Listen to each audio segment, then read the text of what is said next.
Good evening, good evening, good evening. Welcome, everyone. I am Eric Carr, your success concierge.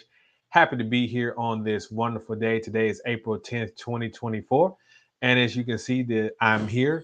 We had an eclipse a couple of days ago, a full eclipse, depending on where you're at. And, a lot of people stirred up a lot of different things about that, but your success concierge is here. And thank you for being here as well, too.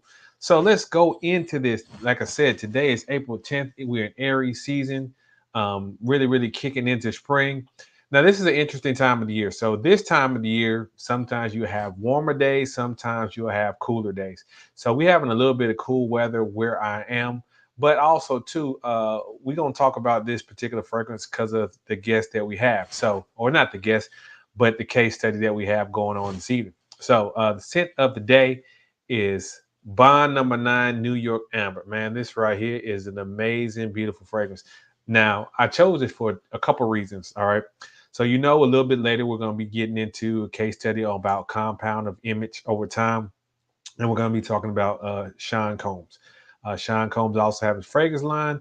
And so he tends, like for that particular fragrance line, he uses a lot of woodsy, musky fragrances or notes within his fragrance. But on his Sean John Eau de Toilette, he has an amber based fragrance. So because of that, I have chosen Bond number 9 New York Amber. So this fragrance is a sweet amber fragrance. It's good for evening time, good for cooler weather. It definitely projects. It's long lasting, and it is something that I get compliments on a lot from both men and women. I've had people say, "Hey, I want to get that from my husband," or "I like that for myself," or vice versa. So you definitely want to get your hands on that. By number 9, New York Amber. I probably have to do a full review on that, but it's a fragrance that I really, really enjoy, especially on cooler nights, evening times, indoors, outdoors. It is very versatile, good for networking. I wouldn't say so much good for the office because a little bit on the sweeter side, a little bit too sexy for that. But again, a wonderful, beautiful fragrance. So get your nose on that. All right. So as you know, I am Eric Hall, your success concierge, personal and corporate brand and image consultant. And what is it that I do? Well, I provide confidence on demand. I help individuals and businesses get the most out of their outcomes and maximize opportunities by maximizing the ABCDs of image. What does that do? That helps you achieve, that helps you put yourself in position to win, and it helps you avoid the pitfalls of regressing, not making a good first impression, and not reaching your ideal customers and engaging the way you want them to engage. So I make it easy. You come here, you check me out on YouTube. You come here, you check me out on IG, and you book a session so we can go to work and help you get things done. All right, so we're going to definitely go ahead and get into the topic. Let me check out the chat, see if we got anything going on over there. Let me say hello to a couple people. Hello, Denise. Hello, Boosie. Glad to have both of y'all here. Um, we're always glad to have people tuning in. You put yourself in the chat, we're going to definitely shout y'all out. So that's how we do over here. But let's talk about the compound effect. Now, this actually, people are very familiar with compound when it comes to banking and finance. You have something called compound interest. I want to say, as Benjamin Franklin said, it's the most powerful force of nature, which is compound interest.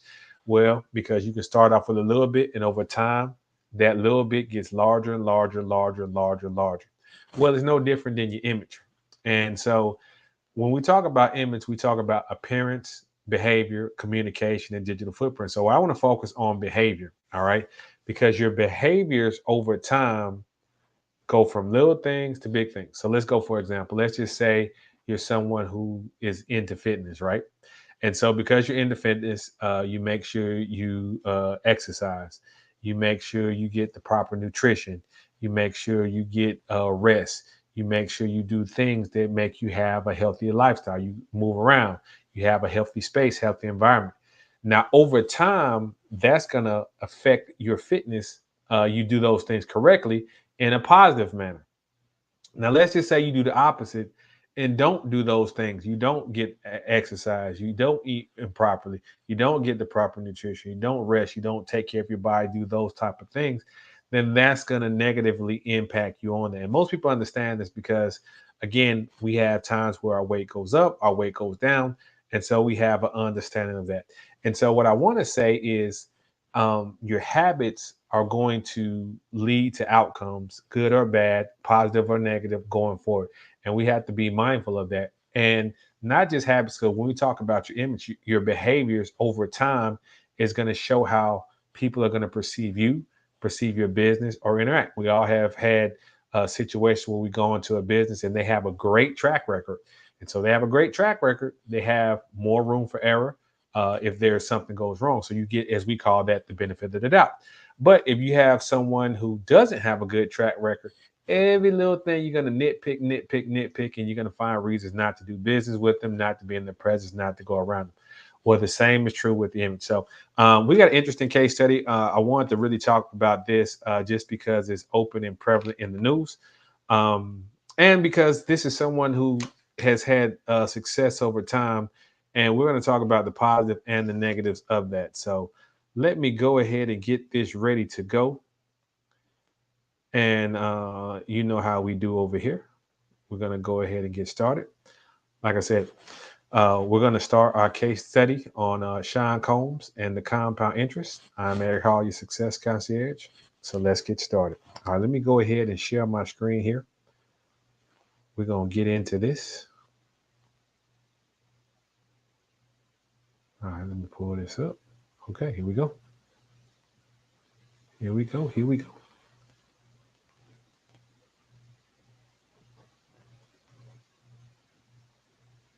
All right. So, as I said, I'm Eric Carr, your success concierge. Today is April 10th, 2024. And we're going to talk about the image compound effect.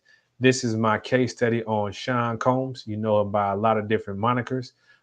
Let's get started. Now, again, for those of you who may be new here, we just focus on um, what my perspective is as an image consultant. Now, from an image consultant perspective, I deal with things that's accurate and as facts. And so if I don't know, I will let that be known. I don't necessarily deal in rumors and things of that nature. And I know at this present time, there are some legal things and there's some people who have some various opinions about that. That's not what we do over here. We have other people who are professionals at that. We're going to let them do that. But again, I'm Eric Hall, your success concierge. We're going to do the impound comment, we're going to do the image compound effect case study on Sean Combs. So let's get started. Now, y'all didn't think Sean was exempt, right? And when I say that, y'all didn't think Sean was exempt, because if his baby pictures out there, I'm going to find them. So these is Mr. Combs at his early age, November 4th, 1969, born in Harlem. His mother was a teacher's assistant and a model. So, he has good shape on that. His father was a U.S. Air Force, in the U.S. Air Force. Now, if you've seen the movie Original Gangsters or heard of the person Frank Lucas, his dad was associated with that and with that individual. And he was shot and killed in Central Park West when Combs was 2. And so he has a sister. Haven't seen much about her. She may want to just keep a low profile. But, his mother worked multiple jobs to try to care for them. And he was raised Catholic, and he was an altar boy. Make of that what you want to. All right. So, he went to a Catholic school, played football there, and then he got his reputation in college. His high school football team, they won the regional championship. So he's a pretty decent athlete, or part of that as well too. So went to college, went to Howard. He was known for throwing parties. Some parties that he would do would have a thousand people. So he was very good at that. He was very good at bringing people together, promoting, and you would see that, as we say, compound over time, and that would serve him well. All right. So he started his career, some of you may not know, as a backup dancer. I mean, you've seen him doing some of the dancing, tap dancing in some of his videos as well too.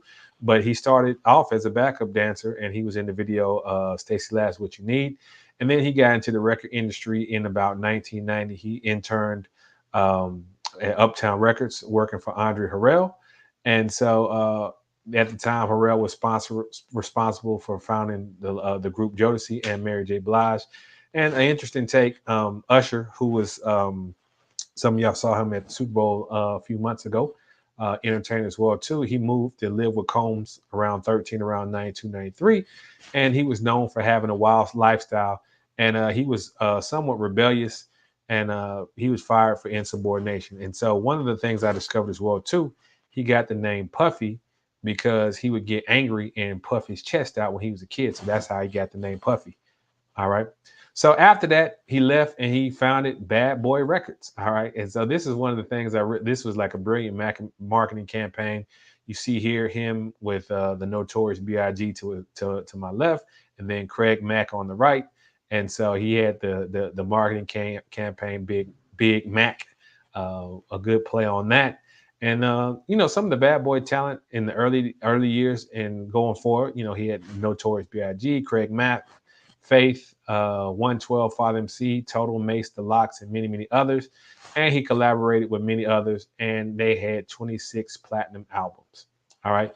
And so he continued his musical success and musical career. Just some business moves that he was doing. In 2001, he gained full control of the Bad Boy catalog. There are some artists who may have some issue with that, trying to get some of their masters back, which we'll talk about a little bit later. But he got into other areas. He got into music. He's with other artists, as you see here. Rick Ross, DJ Khaled, Busta Rhymes, Fat Joe. He had what they call his commission or his group, his dream team. Even got into doing tours for comedy, Bad Boys of Comedy, and he's just very talented. If for those familiar with Afro beats, he produced Burna Boy's Twice as Tall, and Burna Boy is an Afro beats artist. And just over the course of his career, whether it's things he did personally or albums he was part of, he's won 20 Grammy Awards. And even he recently put out a Love album. The Love album, that was what it's called, because he changed his name to Sean Love Combs, constantly changing his name. That album received Grammy nominations as recently as 2024, which we just have seen here. All right, and here's some of the other business ventures. All right, he had the Sean John Fashion, which is still out, and then he had restaurants named after his son Justin's. He had one in New York, one in Atlanta. They both have since closed. I never got to go to either one of them, but he had those. They were pretty upscale, from what I'm told. The Dallas Mavericks. He this jersey right here that you see on the screen. Diddy designed that for Dallas because they had gone away from their green logo or green colorways, so he kind of brought that back. He did fragrances, so he did one I Am a King, and it was dedicated to. This was in 2008. This is around the time Barack Obama was starting his presidential time. And so it was dedicated to him, Muhammad Ali, MLK.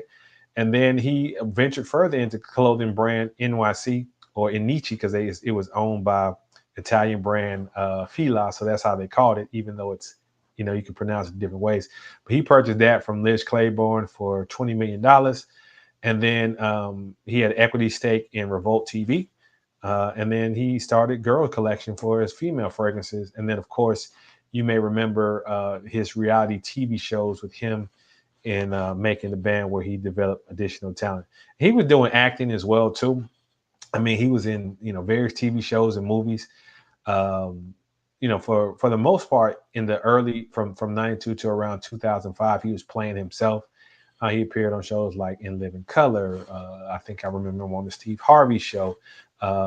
He guest starred on a lot of different TV shows, playing himself, and of course he's Making the Band. And then he started going to the big screen, Monsters Ball. He was in there with Oscar winner Halle Berry and Billy Bob Thornton. And then Carlito's Way, Rise to Power, which is a very interesting movie. I like that one, plus the original. So you check that out. That's him down in the lower right-hand corner. And then, of course, get him to the Greek up top. So, he's just really, really displayed a lot of the talent and things that he does well. All right. So, he's had a lot of relationships. I couldn't put them all on here. Some you will recognize that's definitely not there. But he had his first child, Justin, with Misa Hilton, who was actually a makeup artist, and that's who he named the restaurant after. He graduated from UCLA in 2016. He dated model Kim Porter, who recently passed in 2018 due to health complications. But he adopted her son, and then he had a son with her, and then twin daughters as well. And also during that time, Diddy was, I guess, getting around. He had a daughter with Sarah Chapman right around the time that his twins with Kim were being born or about to be born, and he finally took that responsibility in 2007. And then we know, he had a relationship with Cassie, who started off as one of his artists, but they were romantic. And then, there's a case regarding that. And then, of course, recently he had a daughter with Dana Tran, and you see the little baby girl there in the picture. So he's has a pretty big family. They say he has 7 children that we know of publicly. All right. And, I like to talk about people, not just, I like to state facts. So he's definitely been someone who's been philanthropic. Starting back in '95, he has the Sean Combs Foundation you see at the top with the check to Howard, the SCF. But he's done things for providing youth programs. After Hurricane Katrina, himself and Jay-Z did a benefit. He donated $1 million and also donated clothing from his Sean John brand to help the people who were who were part of the Katrina, and it had different issues as far as housing and access to clothes and whatnot. So he donated to that. Um, in 2011, he gave 100K to fund young entrepreneurs. He did a Bad Boy reunion tour. He did go to Howard, so that's why you probably see him there a couple of times. But he donated $1 million to Howard after his Bad Boy reunion tour. That was in 2016 and 2023. 150K to We the Best Foundation. That's actually DJ College Foundation, and they were helping with youth, Black youth and whatnot, getting into golf. Again, he donated another 23 million to Howard University. He's done benefits and has donated computers and books to New York schools.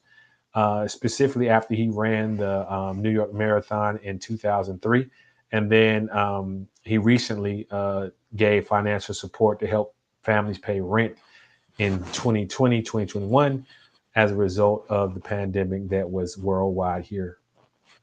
All right. And so y'all gonna like this right here. This is funny right here. So if you remember this and you remember the image of the cheesecake, you'll know why that's there. So here's this TV show called Making the Band, and he had some different talent as well. One of the things, a couple of groups, he had O-Town, the band, Danny Kane, Day 26, and Donnie Klang. It was, the show had mixed reviews. You had some people, because I know some of it was scripted. Some of the winners knew they were going to win prior to. That's what I was told based on my connections from that. And one of the things, he had them go and do some interesting things. So as you see the cheesecake, he made them in the middle of the night walk 5 miles to get him some cheesecake. One of the lessons he was trying to say was, when you're in the music business, because he says sometimes I have to get up and do things I don't want to do when I have at any given time. So that's why he sent them on that mission. So this is very prevalent of that. And then even Danity Kane, which is an all-female group, they alleged some questionable treatment and abusive behavior. And so he tried to revive that in 2020, got a lot of pushback. But in Diddy fashion, this was his response: stop all your crying, blanking, and moaning, hustle harder, or get the F out of the way. Now, he used the actual words. We're here on YouTube. I won't say them, but you can kind of see with that right there. All right. And so, he's not without controversy. And that's why I put this, because he likes to say, take that, take that, take that. So a couple things, and this is not all of them. Some of these are, allegations, but just, take it with a grain of salt, or take it how you choose to do. In 91, he did an AIDS Foundation fundraiser at a basketball game. It was oversold. So 9 people died. Multiple people got injured. There's no criminal charges, but there is civil charges. Of course, Tupac Shakur, who, talks about what his opinions of Sean Combs, but there's allegations that he may or may not have been involved in the robbery and shooting of him in New York. The death of the notorious B.I.G., there's rumors and allegations around that. But other things, in 2006, Macy removed some of his jackets because they used raccoon dog fur, and he did correct that. In 2010, he did a breast cancer awareness event, and the organization said he stiffed him out the money. He said he was just going to lend his name. That was, kind of public, but he was able to get around that. And then, of course, there have been rumors and allegations with both men and women. And then, of course, the music and entertainment industry practices. And I say that because, there's a good side and a bad side with that. And the business in itself is exploitative by nature in a lot of instances. So some people may feel some kind of way about that, some kind of way about how he treated them. But again, it goes on a lot in that particular industry. And then in 2023, he did have a brand deal with Ciroc.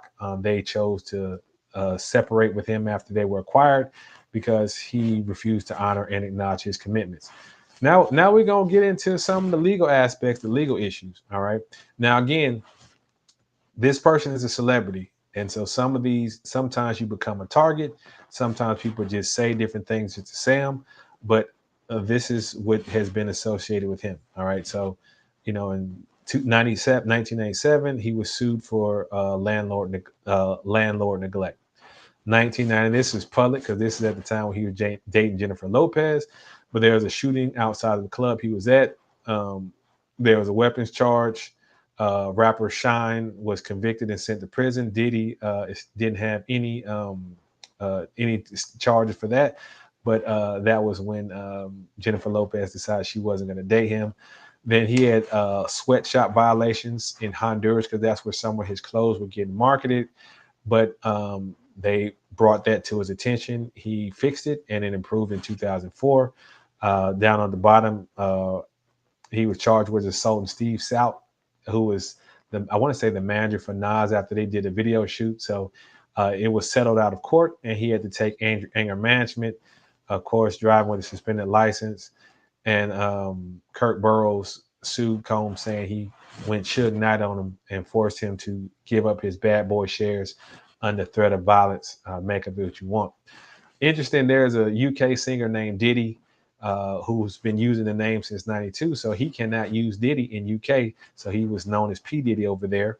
2005, he had an allegation of assaulting a TV personality. Again, it was resolved in his favor. So I don't know what all went into that, but he's a celebrity target. Sometimes things happen. Sometimes you make things happen. He was sued because he punched someone in the face in 2007. That again was settled out of court. He got an altercation with his son's football coach at UCLA. And then most recently in 2024, Rodney Jones has sued Combs for SA and filed a suit against him and his son. And then also, too, Brendan Paul has been arrested and accused of being Mr. Combs' drug mule also earlier this year. Now, he's had some, I guess, SA. We can't say that here on YouTube, but one of his former employees alleged that there was sexual harassment and retaliation. Recently, a woman claimed that him and singer Aaron Hall were involved with SA and revenge porn. We heard about what went on with Cassie that settled. She accuses him of SA, trafficking, and physical abuse. There's another lawsuit in December of last year claiming SA going back to 2003, excuse me. And then recently, just less than 10 days ago, less than a week ago, one of his former employees, Grace McCaw, accused him and his son Christian of SA going back to 2022. So these are, as I said, these are just allegations. Some have been resolved, some have been not. But also, too, I call this big deal because one of the things people he was close to, one of his first artists was Notorious B.I.G. And his mother does not really like Sean Combs. And she said, when Combs approached her son, he offered him $25,000. This was at the beginning of his career. And, he had never seen that much money. And she just claimed that he was so trusting of Sean. And so these are her exact words. I believe Sean loved my son after he was dead. And she said, I used to tell Christopher all the time not to trust Sean. And she felt that, Diddy exploited Biggie and because he wanted to lead Bad Boy. And then Diddy went on Wendy Williams and said he felt responsible for the death. The story is, they went to Cali and Big was supposed to go to London the next day or that same day, but he had to stay that same night. And, he was murdered on that night. And so Miss Wallace claimed that she know who killed her son, and the LAPD is covering that up. And let's think about something too. This was around the time, like 1997 was when he was killed. If you ever saw that movie Training Day, Denzel Washington, it was based on the Rampart scandal, which was happening in California at that time. This was right after the O.J. Simpson trial. This was, 96, 97, like all that was going on at that time. So it's possibly feasible that there, there is some merit to what she has to say. All right, but let's talk about the fallout. And the biggest troll of them all, you see him, 50 Cent. He took a lot of joy and did it because they've been beefing for quite some time, talking about did he do it, did he done, and then also to Mace, he's called it reparations because he bought Mace's masters for 20,000. Mace tried to get it back from him recently for 2 million. Diddy didn't want to give it to him, so he feels some kind of way. He's been public about that.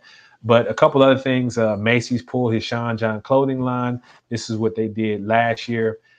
He stepped down his chair of Revolt TV that we talked about. You see some of these groups here, they ended their affiliations with him. He was going to have a reality TV show, Combs and Family. Hulu canceled that. He did sit out the Grammys this year, even though he was nominated. They reevaluated his invitation. It doesn't say whether they chose not to, he chose not to, or they came to an agreement. But he did not show up for the Grammys this recently here. All right. But he does have his supporters. These are the only two that I could think of that came out to support him. One is singer Tyrese Gibson, who singer, movie star, and he made the comments that you can see here on the screen here. He didn't want to kick Diddy when he's down. He says he doesn't want to laugh, celebrate, or be happy about what's going on. He wanted to pray for the kids, his family, and other people impacted. But he also said, I don't condone nor support abuse, bullying, essay, or anything that is currently being alleged. But what I can't do is turn blinds on how much this man means to me and all of us. Because again, he's had a lot of success, and at the present time, these are just allegations. Now, you make up what you want. Jason Derulo, he said innocent until proven guilty. He is a singer and songwriter who wrote a lot of things for Bad Boys. Now, this was a little bit interesting to me, and you can make up what you want, but Diddy has, or Mr. Combs has had a lot of people who were around him in his space, and these were the only two I could find coming out to support him. And what he's alleged to have done is trafficking. And so it could be, people don't want to support him. There's rumors other people are involved, but we just have to see what happens because at this point, his house has been raided, but there have been no formal charges and no indictments at that time. And caveat, as I always say, anybody is innocent until proven guilty in court of law. We got a lot of people who talk law in this space, so you can go ahead and get their legal assessment. That's not what I do here. But again, this is Diddy's response. He hasn't, I don't think he's made a public statement verbally, but this is what he wrote, I want to say on his Twitter. This is what he says. For the last couple of weeks, I have sat silently and watched people try to assassinate my character, destroy my reputation and my legacy. Sickening allegations have been made against me by individuals looking for a quick payday. Let me be absolutely clear. I did not do any of the awful things being alleged. I will fight for my name, my family, and for the truth. And that was Sean Diddy Combs. So that was his response to that. Again, this is like just opportunities for people to think. But now let's get into the image consultant perspective lessons that we want to learn. Now, Diddy had a unique style personality. And I would say he was more corporate and more European style personality, even though he would do quote unquote hip hop for work. And what I mean by that, when he was performing, this is how he would dress. He would dress in the jewelry, the shiny suits, the leather jacket, the baseball gloves, the sports gear. That's how he would do in his performance persona. But when you saw him out and about with family, out and about with, doing other type of things, he typically was always dressed up, always well dressed. And so he had a brand of luxury, a brand of professionalism. Even with his clothing line before he bought in NYC, he did have a lot of shirts, jackets, ties, such and so forth. With that, in addition to some urban wear as well too, but his style personality was this. Now, the reason I say that appearance, right?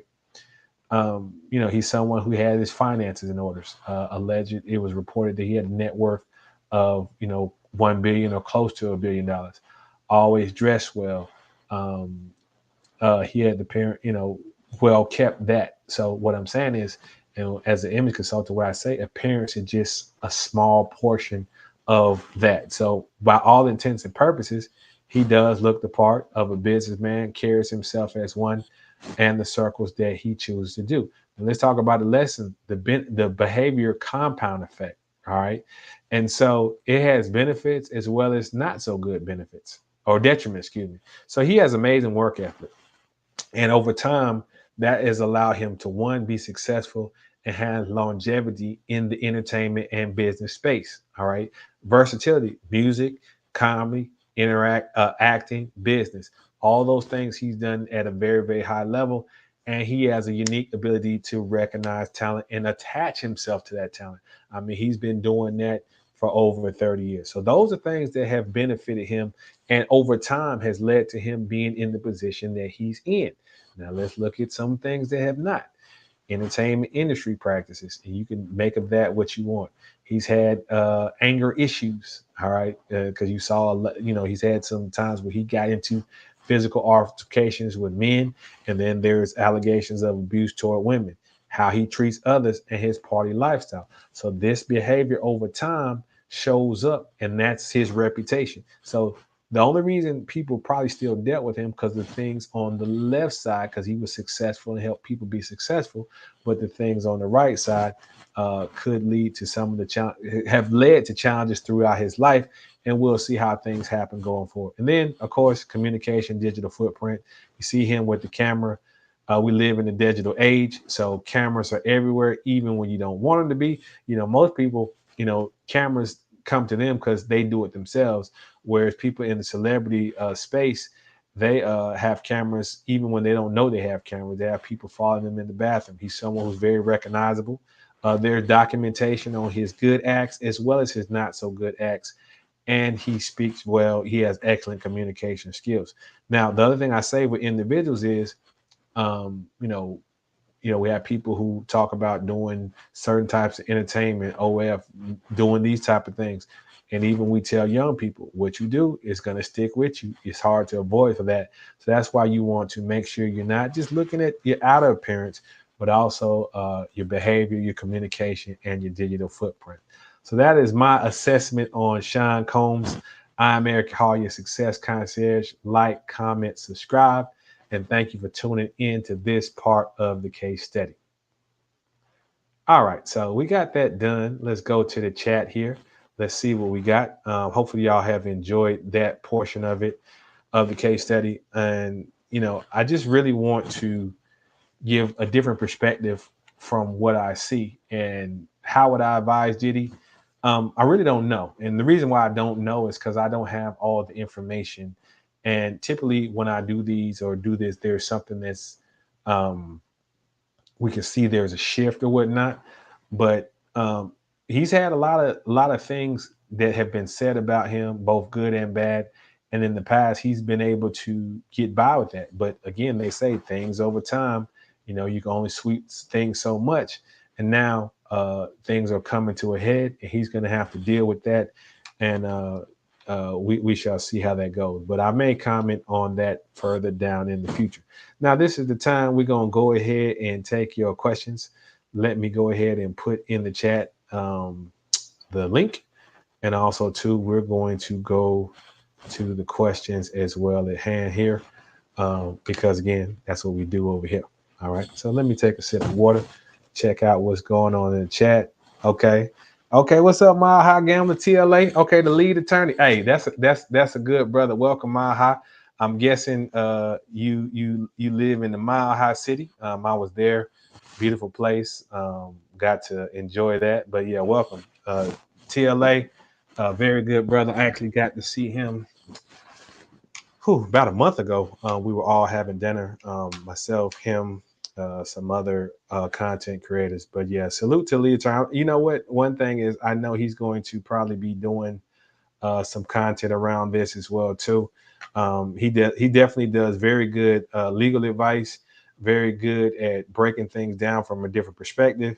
Him and AV, those are both friends of the Success Concierge. Those are both my people. So salute to the lead attorney. Salute to AV.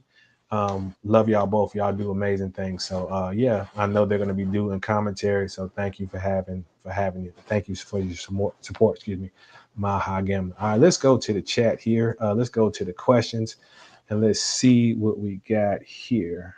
All right, let's see here. All right, let's go to this first question here. All right. So, what are your thoughts on the Jonathan Major on the outcomes of the Jonathan Major case? Um, the thing is, I thought it was going to be handled that way. Now, one challenge with Jonathan Majors is it was a crime involved a woman, and it did happen in New York. But what they actually convicted him of was doing something unintentional. So that means that he unintentionally, in the effort to elude the person, um, he was trying to get away from her. So I didn't think he was going to get a heavy sentence. And even with the charges, the maximum was 1 year as well too. So he did get a 1 year probation. So I kind of thought that was going to be what it was. And the good thing is that part is behind him.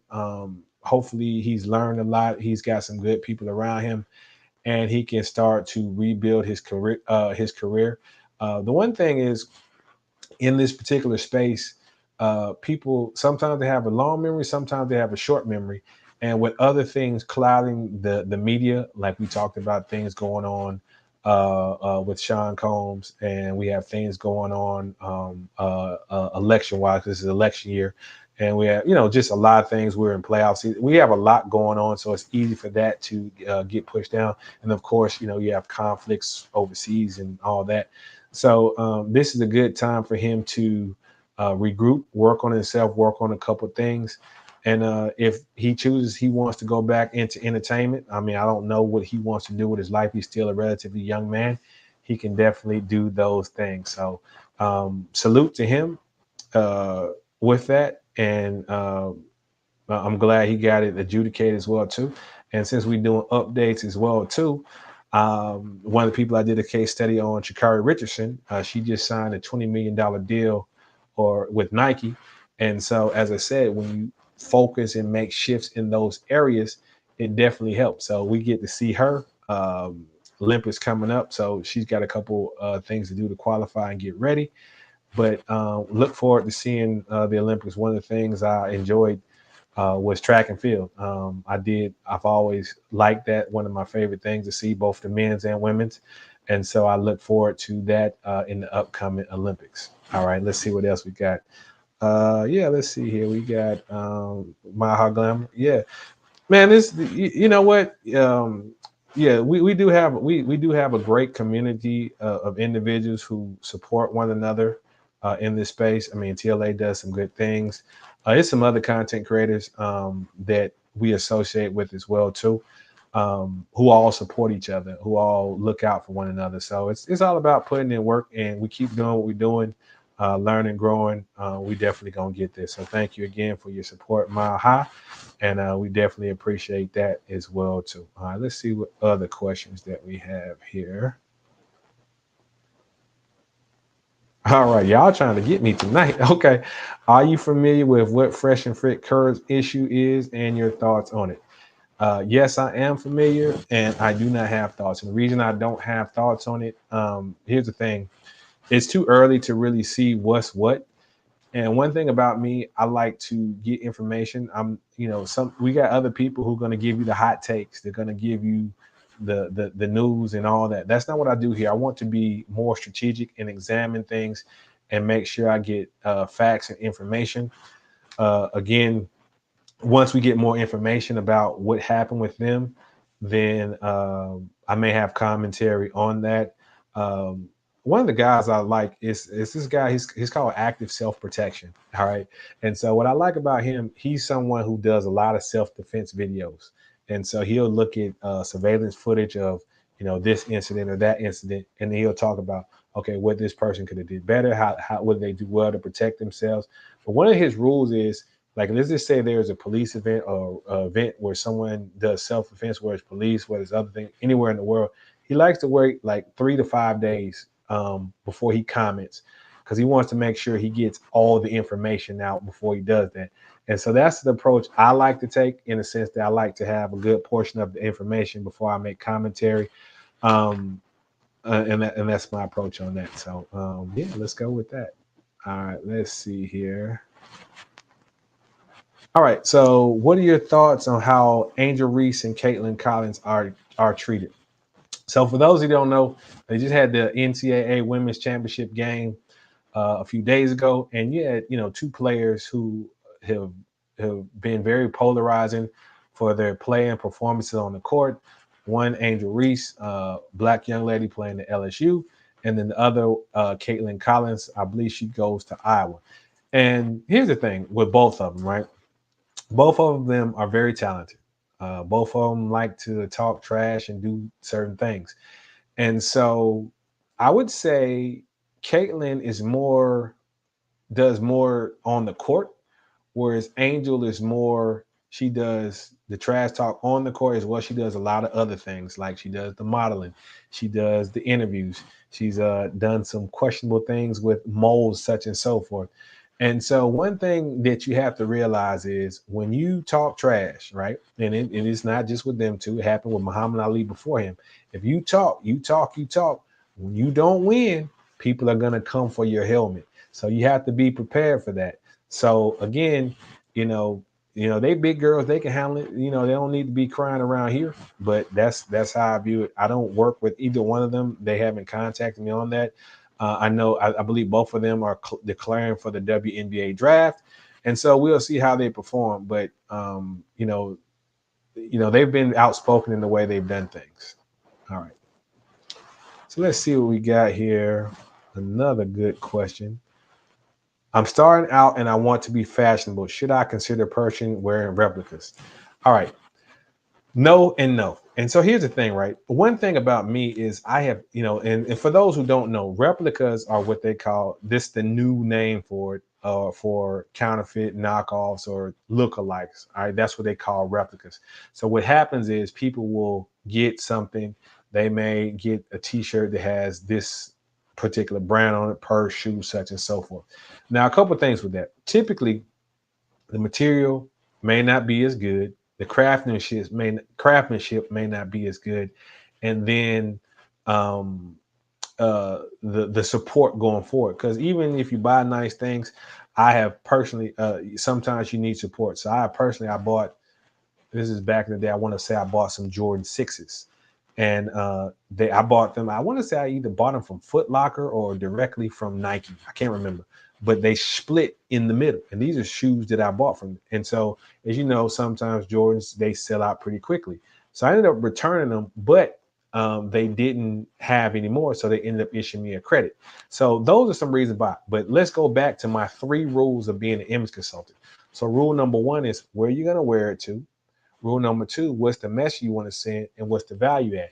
So what is the message you want to send wearing replica of a name brand, right? Because I've never been a brand snob. There are brands I like, and the reason I like them because they, 1, fit my style personality, and 2, they have quality and uniqueness that I desire. All right. But in order to be fashionable, you don't necessarily have to spend a lot of money to be fashionable and wear quality things.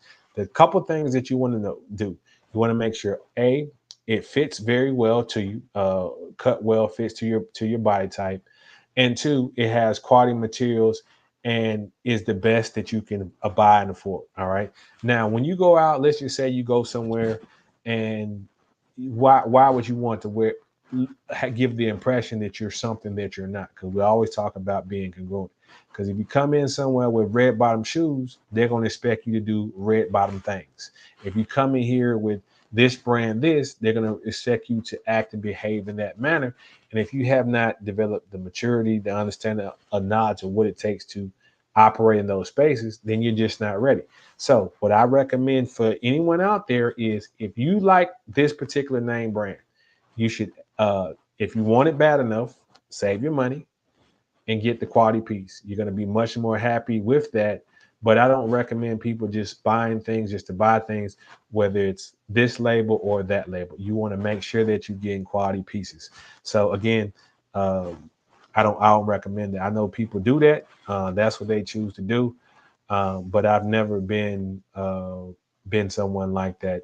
Even in my younger days before I was the success concierge, I never been someone like that. All right.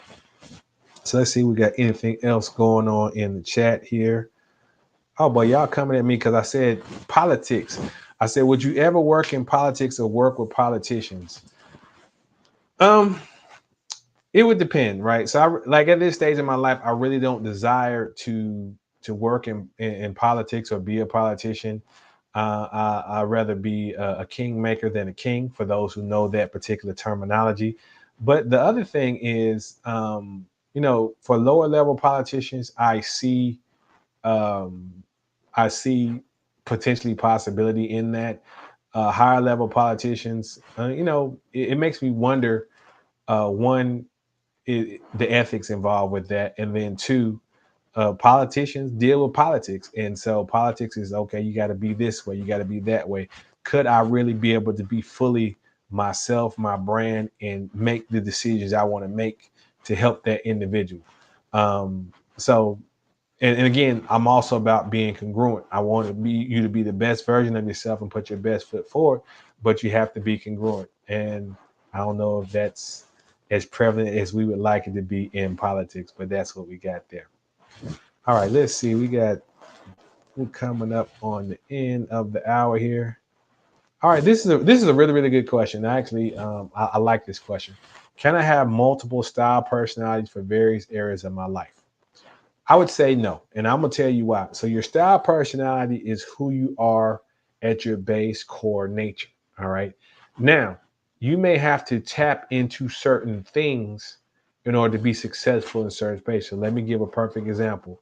Diddy, all right. He has more of a European style personality, but he works in the hip hop industry. So, of course, when he does his video shoots, he dresses that way. Of course, when he does certain things, concert shows, he dresses in that way. But that's not his style personality. That's what we call his entertainment costume.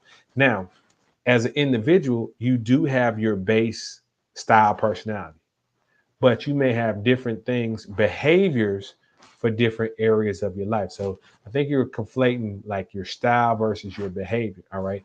Because when you go to work, you may have a work uniform that you have to wear. So your behavior is that, but you still have your overall personality with that.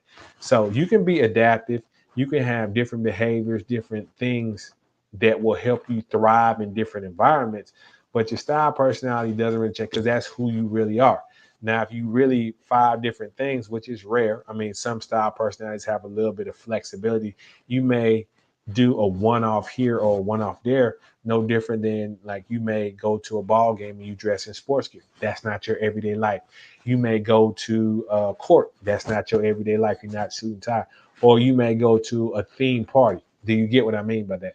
But so your style personality is not going to change. But again, you have different personas within you that you need. You may have your professional work personality that you have, and you do that when you go and conduct and carry on business.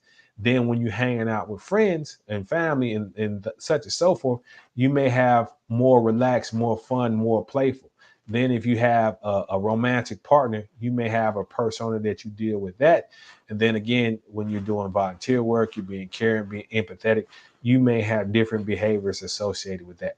So that's like actually a really, really good question. Because when I talk to people, when I talk to my clients, they're saying, okay, I want to be this over here. I want to be this over here. You can still adapt to different environments and different things, but we cater the behavior based on what it is that you want to do. All right. Let's see what else we got here. Let's check the chat. All right. So, okay. How do I address the focus on my face and take away from my midsection? This is a good question right here. And it's not just because, okay, it's not just your face, your midsection, other areas. We all have physical features that we want to highlight and we also have physical features that we want to kind of mask. And that goes for anyone. And it could be a weight issue. It could be you could have beautiful eyes, you could have good cheekbones, good arms, good legs, cleavage, waistline, whatever the case may be. So what I like to do, I'm gonna specifically talk about this particular one right here, and then I'm gonna talk about in general. All right. So if it was me, and this is a woman who asked this question, all right. So if I was working with her, what would I do around the midsection? I would do layering. And so the reason why layering is important is it and just how things are cut, it allows me to frame something. Like you know how you take a picture, you can have something that's in focus and the rest out of focus. Well, that's how, excuse me, that's how I do as an image consultant. And I'm styling someone. So in this particular area right here, I would do maybe pattern in the midsection area, so people would look above or below that particular area. Now, to highlight the face, I would do things where maybe it would show the neckline as well as the hair is back so you can see the face. And then, I have a nice V up here in this area or around the shoulders here in this area. So your eyes would directly go up. Your eyes would directly go up. All right. And so that's how I would do that for someone who wanted to do that, and just depending on the other components that they want to highlight as well too. But I have a technique called framing, and you do that with layers and different things. So one of the reasons why when I network I wear a watch on my wrist, because when I'm reaching out people see this, and because I'm left-handed, so the watch goes on the right side but I have a bracelet on this side. But when I'm doing this, sometimes people like to watch and follow their hand, so this keeps the eyes at this level and above. And then when I go to extend, it draws attention to this area because I want to talk and interact with people. So that's how we frame different aspects of the body as well too, different aspects of your canvas and your silhouette. It's no see image style. It's no different than you have an apartment, you have a painting, you're a photographer. You want to make certain things more prominent. You want to do things that draw your eyes to certain locations. So if you're out there and you're getting dressed and you have that, and you go stand in your mirror, just ask yourself this question: what's the first thing you notice? So if you want to highlight your face, if your outfit, your clothing, your accessories, because even I might do earrings for a lady, if that's frame that up, you look and say, okay, what's the first thing I noticed? Or you may ask, if you got a partner, a friend, or what, ask them what's the first thing they notice. And if they don't notice with that highlighted area that you're talking about, then you need to make some adjustments. And that's why you should definitely book a session with your success concierge, because again, I can see and identify that as well as show you how to put your best foot forward. Because the thing is this, um, people, when they see you, they're making an impression of you within your first 7 seconds of seeing you. And one thing about people is, most people, because I know the people over here are really smart and really intelligent and observant. But most people, when they see and make an observation about a person, they spend the rest of the time trying to prove themselves right versus learn differences to correct or make a better assessment. So that's why our first impression is important. And if you make a bad first impression, it's going to be very difficult to recover from that. And that's why you want to deal with someone like your success concierge, so we can make sure that you make a really good first impression, whether that's to your partner, whether that's to your business colleagues, or that's in business in general, so you can put yourself in position to get your desired outcomes. You don't want to make a bad first impression, and you don't want to keep doing with the status quo, or better yet, regressing. So that's what I'm here to do. Let's check the chat one more time. Looks like we don't have, let me see here, we don't have any more questions that we're going to cover this evening. But again, to all my people, thank you. Like, comment, subscribe. Thank you for tuning in. Definitely appreciate your feedback. Definitely appreciate your support. And see you on the next one. And thank you again. We are out. Salute.